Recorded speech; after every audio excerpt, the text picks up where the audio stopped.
क्या आपने कभी सोचा है कि कुछ चैनल जो देश में नफरती या भड़काऊ और समाज को विभाजित करने वाला कंटेंट चलाते हैं, उनकी टीआरपी क्यों आती है? क्या सच में हमारे देश के लोग ऐसा कंटेंट देखते हैं? क्योंकि अमीश देवगन, रूबिका लियाकत और रोहित सरदाना जैसे लोग अक्सर ये कहते हैं कि हमारी टीआरपी आती है, लोग हमें देखना पसंद करते हैं, इसलिए हम ऐसा कंटेंट चलाते हैं। अब आप सोच रहे होंगे कि हमने दो महानुभावों के नाम क्यों नहीं लिए। इसलिए क्योंकि भैया दोनों पर केस चल रहे हैं, मामला अदालत पर है और ये लोग बाहर आकर ज्ञान दे रहे हैं। वैसे आपको शायद याद ही होगा कि लगभग 2 महीने पहले मुंबई पुलिस ने टीआरपी स्कैम का भंडाफोड़ किया था, जिसमें पता चला था कि रिपब्लिक टीवी, फकत मराठी और बॉक्स सिनेमा जैसे चैनल उन लोगों को पैसे देते थे जिनके घरों में टीआरपी वाले मीटर लगे थे, ताकि वो उनके ही चैनल देखें और उनकी रेटिंग ज्यादा आए। खैर, ये तो वो स्कैम है जहां चैनल लोगों तक पहुंच रहा था, लेकिन लोग उसे देख नहीं रहे थे। आज हम आपको जिस घोटाले के बारे में बता रहे हैं, वो तो रिपब्लिक टीवी और जी न्यूज ने न केवल अवैध तरीके से लोगों के घरों तक पहुंचकर, बल्कि सालों तक कानून से खिलवाड़ करने के साथ ही अब तक जारी रखा है।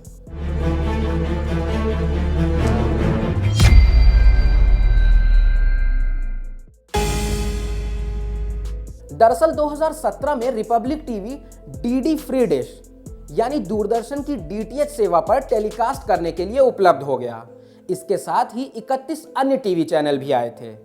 अब न्यूज लॉन्ड्री ने एक खुलासा किया है, जिससे पता चलता है कि इन सभी 32 चैनलों ने सरकारी मापदंडों का उल्लंघन किया है और प्रसार भारती जो दूरदर्शन चलाती है, उसे कम से कम 52 करोड़ रुपए का नुकसान हुआ है।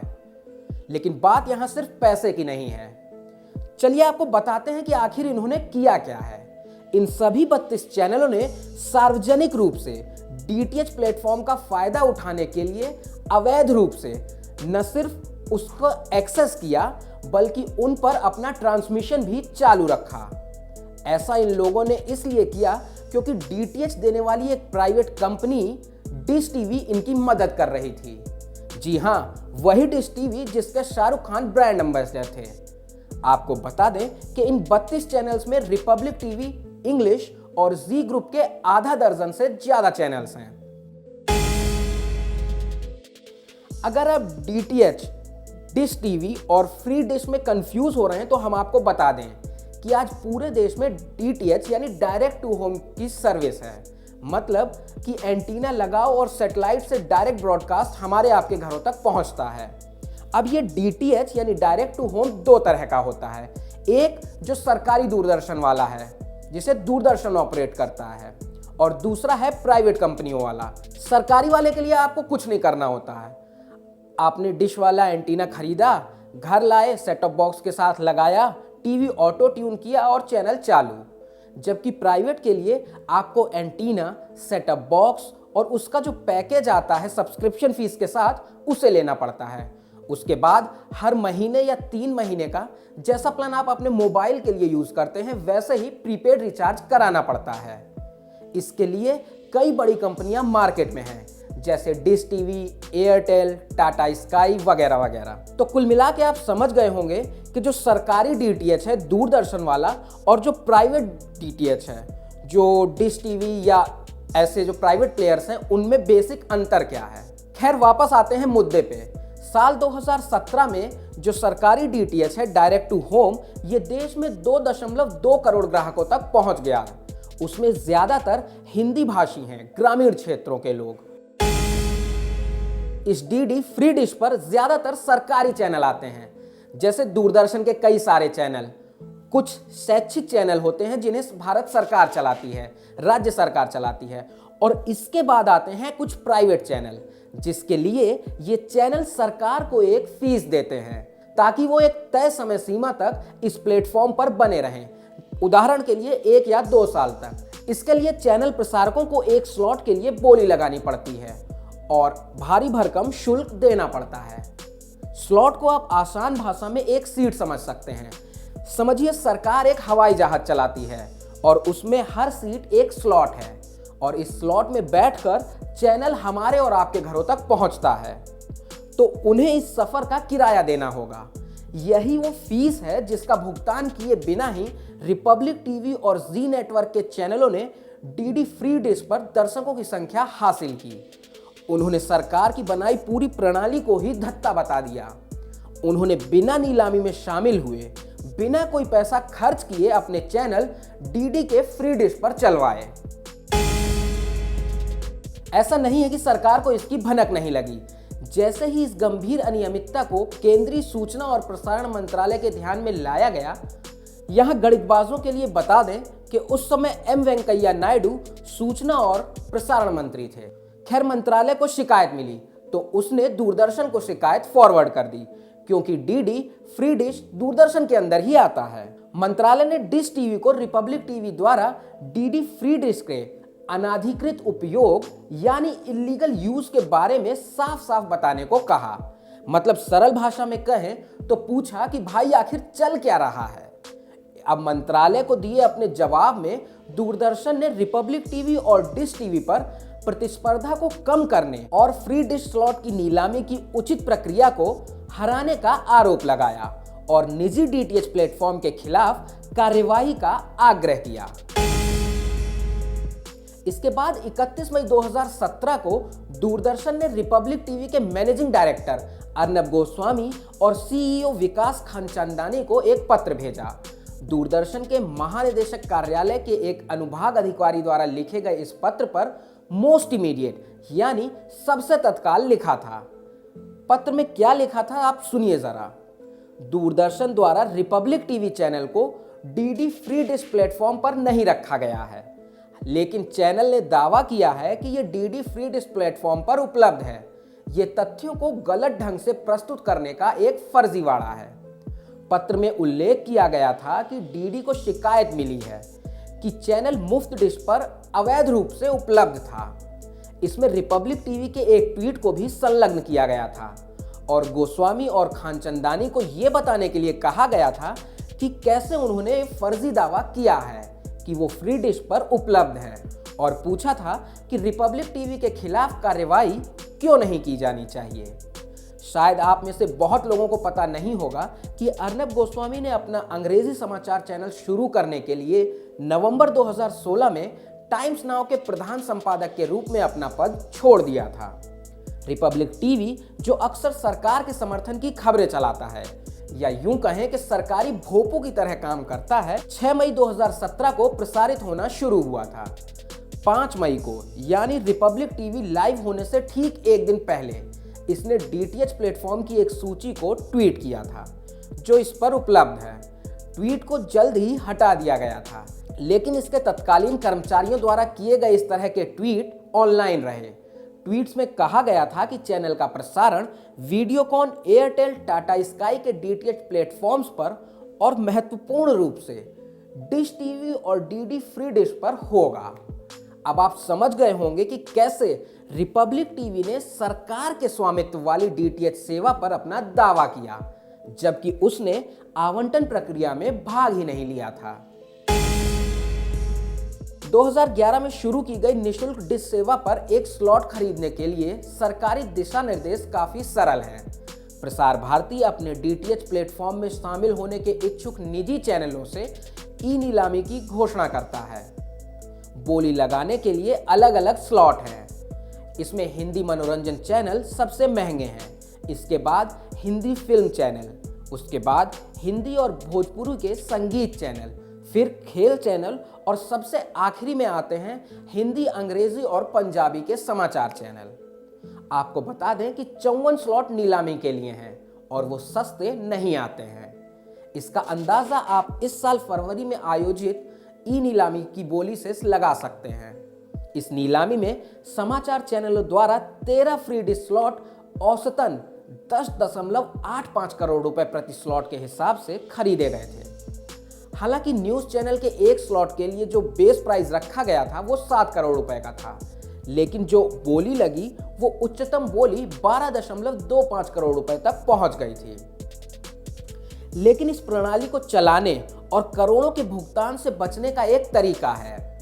डिश टीवी पर एक तकनीकी पैंतरेबाजी कर स्लॉट खरीदे बिना फ्री डिश पर एक चैनल डाल देना। सरकारी डीटीएच प्लेटफॉर्म अपने लाखों ग्राहकों को फ्री टू एयर चैनल प्रदान करता है, इसलिए उन्हें डीडी यानी दूरदर्शन को नियमित सदस्यता शुल्क नहीं देना पड़ता है। इसके लिए निःशुल्क डिश को सरकार द्वारा अनइनक्रिप्टेड रूप में चैनल ले जाने की अनुमति दी गई है। हालांकि निजी डीटीएच प्लेटफॉर्म्स को 2001 में आए दिशा निर्देशों के अनुसार ऐसा करने से मना किया गया है। इसका मतलब है कि डिश टीवी या कोई अन्य निजी प्लेटफॉर्म सभी चैनलों को इनक्रिप्ट करके चलाएगा। टीवी चैनलों के लिए अपलिंकिंग दिशा निर्देश ये भी कहते हैं कि इसे इनक्रिप्टेड मोड में चलाया जाना चाहिए, ताकि केवल बंद उपयोगकर्ता समूह में ही ये चैनल प्राप्त हो सके, मतलब जिस ऑडियंस के लिए है केवल उसी तक पहुंचे। लेकिन पृथ्वी की कक्षा में फ्री डिश और डिश टीवी उपग्रहों की जो स्थिति है, ये बचाव का एक रास्ता प्रदान करती है। दरअसल ये दोनों सैटेलाइट इतने करीब हैं कि अगर डिश टीवी ने दिशा निर्देशों की अवहेलना की और एक अनइनक्रिप्टेड चैनल चलाया तो ये मुफ्त डिश के 22 मिलियन संभावित ग्राहकों को टेलीकास्ट कराने के लिए उपलब्ध होगा, वो भी बिना एक भी पैसा खर्च किए। 18 मई 2017 को इंफॉर्मेशन एंड ब्रॉडकास्टिंग मिनिस्ट्री की तरफ से मनोज कुमार निर्भीक, जो कि under secretary broadcasting policy and legislation है, उन्होंने डिश टीवी को एक पत्र लिखा। उन्होंने लिखा, यहाँ डीडी फ्री डिश प्लेटफॉर्म पर रिपब्लिक टीवी के अनाधिकृत, ध्यान दीजिएगा, अनाधिकृत मतलब इल्लीगल उपयोग का मामला मंत्रालय के संज्ञान में आया है और वर्तमान में मंत्रालय इस मामले की जांच कर रहा है। यहाँ निर्भीक ने साफ किया था कि कैसे ये प्लेटफॉर्म सरकारी नियमों को धत्ता बता रहा है और डीटीएच प्लेटफॉर्म डिश टीवी से साफ साफ पूछा था कि वो हाँ या ना में बताए कि वो किसी अनइनक्रिप्टेड चैनल को अपने प्लेटफॉर्म से चला रहे हैं या नहीं। 22 मई को डिश टीवी ने आईएनबी मंत्रालय को बताया कि जवाब दाखिल करने के लिए उन्हें 2 हफ्तों की जरूरत है। जून और जुलाई में मंत्रालय द्वारा 2 रिमाइंडर देने के बावजूद कोई जवाब नहीं आया।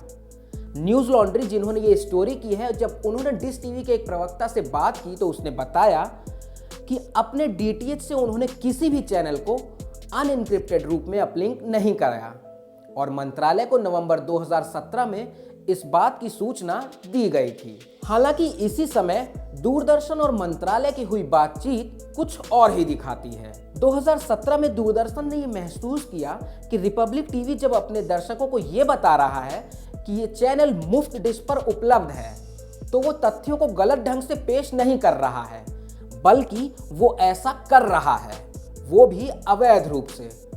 मतलब ये तो वही बात हुई कि चोरी, और वो भी ढिंढोरा पीटकर।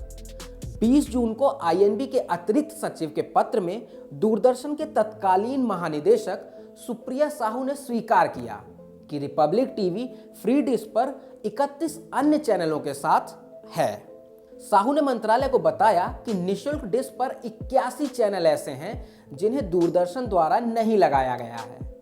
उन्होंने बताया कि इन 81 चैनलों में से 32 चैनल डिश टीवी यानी डीटीएच प्लेटफॉर्म डिश टीवी जो प्राइवेट प्लेयर है उसके हैं। 33 चैनल एमएचआरडी यानी ministry of human resource and development के और 16 चैनल वंदे गुजरात के हैं। मानव संसाधन विकास मंत्रालय और वंदे गुजरात सरकारी स्वामित्व वाले शैक्षिक चैनल हैं, लेकिन डिश टीवी प्लेटफॉर्म के 32 निजी चैनल हैं जिनमें रिपब्लिक टीवी को डिश टीवी द्वारा अपलिंक किया जाना शामिल है। साहू द्वारा संलग्न एक सूची से पता चलता है कि रिपब्लिक टीवी के अलावा डिश टीवी दिशा निर्देशों को प्रभावित करने के लिए जी नेटवर्क के 8 चैनलों को भी चला रहा था। ये चैनल जी 24 तास, 24 घंटा, जी पंजाब, जी राजस्थान, जी पुरवैया जो अब जी बिहार झारखंड के नाम से आता है, के साथ ही जी एमपी छत्तीसगढ़ और जी कलिंग जो अब जी ओडिशा है चल रहे थे। जी समूह के तहत एक मनोरंजन चैनल जिंग भी इस सूची में शामिल था। गैर जी चैनलों में हिंदी समाचार चैनल वन न्यूज और धार्मिक टीवी चैनल शुभ टीवी और ईश्वर टीवी शामिल थे। महानिदेशक ने आईएनबी मंत्रालय को बताया कि जी का ये कदम डीडी फ्री डिश के लिए एक बड़ा खतरा था, क्योंकि इसने निजी चैनलों को सरकारी प्लेटफॉर्म पर स्लॉट के लिए भुगतान से बचने का एक रास्ता दे दिया था। साहू ने लिखा कि इस तरह के चैनल प्रसार भारती को बिना किसी भुगतान के डीडी फ्री डिश के दर्शकों तक पहुंच रहे हैं। ये नीलामी के माध्यम से स्लॉट खरीदने में प्रतिस्पर्धा को कम कर रहे हैं। इसके अलावा नीलामी के द्वारा आने वाले चैनलों के साथ भी ये एक तरह से अन्याय है। अगर ये जारी रहा तो नीलामी का पूरा उद्देश्य ही खराब हो जाएगा।